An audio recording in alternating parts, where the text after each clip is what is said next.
अस्सलाम वालेकुम, this is आरा शफी। उम्मीद करती हूँ आप तमाम लोग खैर खैरियत से होंगे। बॉलीवुड और भारत में पाकिस्तान मुखालिफ फिल्में बनना कोई नई बात नहीं है।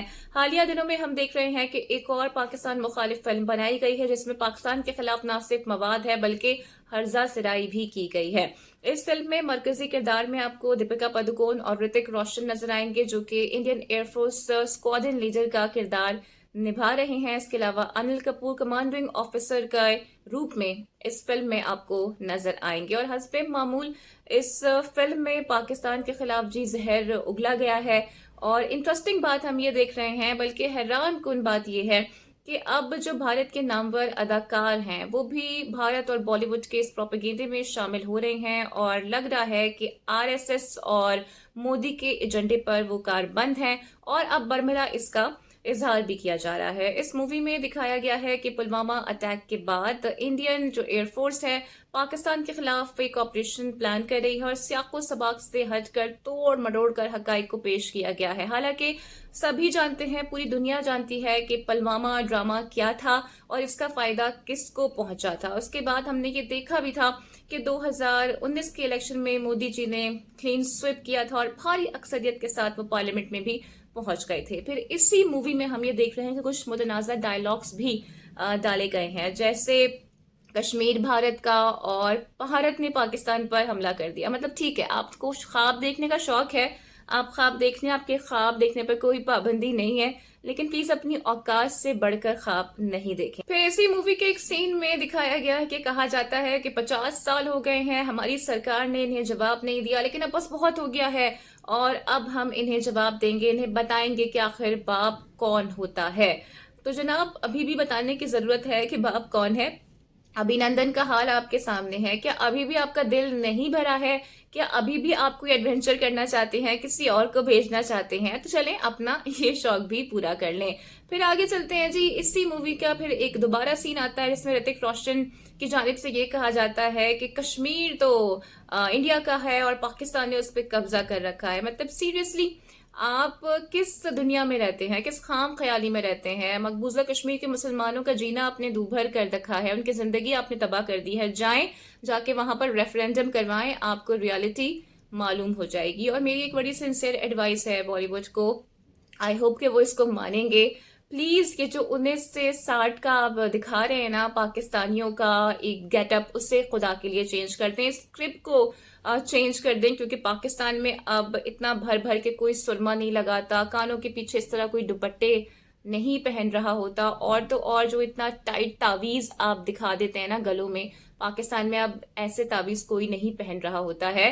तो ये काफी आउटडेटेड है और जो भी आपको एडवाइस कर रहा है ना वो आपको सिर्फ पागल बना रहा है। या तो अपने एडवाइजर को चेंज कर लें या फिर इस पूरी स्क्रिप्ट को ही आप चेंज कर लें। तो ये बिल्कुल भी कोई नई बात नहीं है और भारत और बॉलीवुड इस किस्म की फिल्में पाकिस्तान के खिलाफ बनाते रहे हैं। अगर हालिया अरसे में हम देखें तो उड़ी फिल्म थी, इसके अलावा कश्मीर फाइल्स थी, फिर दी केरला स्टोरी थी एंड टाइगर 3 थी, और हाउ कैन आई फॉरगेट गदर 2 जिसने सईद दुएल के खत्म होते हुए करियर में भी ऐसी रूह फूंक दी थी कि वो भी सीधा जीना लगा के 500 करोड़ के क्लब में जा पहुंचे थे। तो बड़ा वाजे हो गया है अब तो कि बॉलीवुड किस तरह से नफरत अंगेज मवाद को फरोख देता हुआ नजर आ रहा है। मतलब इतना इतना बड़ा बजट होता है इनकी मूवीज का, लेकिन जो इनकी थिंकिंग है, जो इनकी सोच है, वो इंतहाई छोटी है। और बार बार ये भारत को याद दिलाना पड़ता है कि पाकिस्तान भी एक एटमी कुव्वत है, एक एटमी ताकत है और हिंदुस्तान और पाकिस्तान के दरमियान अब कई जंगें, खतरनाक जंगें इनफैक्ट हो चुकी हैं।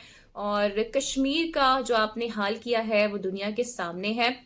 कैसे आप वहां मकबूजा कश्मीर में जुल्म मजालिम ढा रहे हैं और पूरी दुनिया इसकी अब मुतरफ है। सबके सामने आपका मकरू चेहरा आया हो चुका है, लेकिन इसके बावजूद भी आप सुधरते नहीं हैं, आप बाज आने का नाम नहीं लेते हैं और अपनी ऐसी मुतनाज़ा फिल्मों में भी आप कश्मीर की सेंसिटिविटी को इग्नोर कर देते हैं। हालांकि ये बड़ा एक हसास किस्म का मामला है सारा कश्मीर का, लेकिन उसके बावजूद भी आप इस किस्म के डायलॉग्स शामिल करते हैं कि कश्मीर भारत का और पाकिस्तान ने इस पे कब्जा किया हुआ है, असल मालिक तो हम हैं। मतलब थोड़ा रियलिटी चेक भी कर लिया करें इतनी सारी बकवास करने से पहले और ऐसी बयानबाजी से गुरेज किया करें, क्योंकि दोनों ममालिक के दरमियान वैसे ही टेंशन्स रहती हैं, इख्तलाफात रहते हैं और आपकी ऐसी बकवास से जो दोनों ममालिक में उनमें मजीद भी तनाज़ात पैदा हो सकते हैं।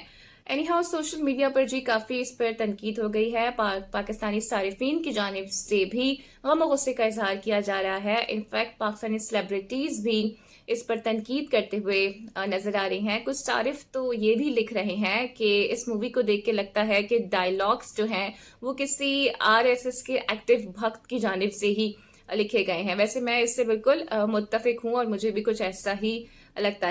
मेरा सवाल सिर्फ ये है कि कब तक आप पुरानी तारीख, झूठी बकवास, नफरत की ये झूठी सच्ची कहानियां बेचते रहेंगे। आपका दिल नहीं भरता, आप थकते नहीं है, क्योंकि दुनिया तो अब इससे बहुत आगे निकल चुकी है, लेकिन आप अभी तक यहीं पर फंसे हुए हैं। एंड वी ट्रूली अंडरस्टैंड कि जिन एक्टर्स का करियर नहीं चल रहा होता, उन्हें कोई पूछ नहीं रहा होता, तो फिर वो ऐसी फिल्मों में काम करके अपने करियर को रिवाइव करने की कोशिश करते हैं और डायरेक्टर प्रोड्यूसर भी ठीक ठाक पैसे कमा लेते हैं, क्योंकि इस वक्त तो आपको पता ही है कि बॉलीवुड में भी कोई खास फिल्में बन नहीं रही हैं।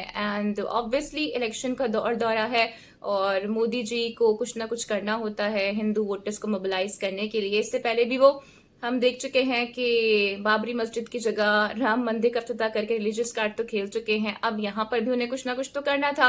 वैसे तो पाकिस्तान के खिलाफ वो कुछ कर नहीं सकते हैं, तो उन्होंने सोचा कि क्यों ना बॉलीवुड के जरिए ही अपनी भड़ास निकाल ली जाए। एनी हाउ इस फिल्म की रिलीज के बाद हम देख रहे हैं कि खलीजी ममालिक ने भारत को एक बड़ा सरप्राइज दे दिया है और इस फिल्म पे पाबंदी लगा दी गई है, जिससे इस मूवी के डायरेक्टर, प्रोड्यूसर और एक्टर्स खासे परेशान नजर आ रहे हैं। अब ये तो बड़ा क्लियर मैसेज है खलीजी ममालिक की तरफ से भारत के लिए, बॉलीवुड के लिए, कि जीसीसी स्टेट्स के लिए पहले पाकिस्तान है और फिर भारत है। एनी हाउ आपकी इस फिल्म पे क्या राय है? अपनी राय का इजहार कमेंट सेक्शन में जरूर कीजिएगा। उम्मीद करती हूँ कि आज की वीडियो आपको पसंद आई होगी। Don't forget to like and subscribe my channel. अपना बहुत ख्याल रखिएगा। अगली वीडियो में आपसे फिर मुलाकात होगी। Till then take care. अल्लाह हाफिज।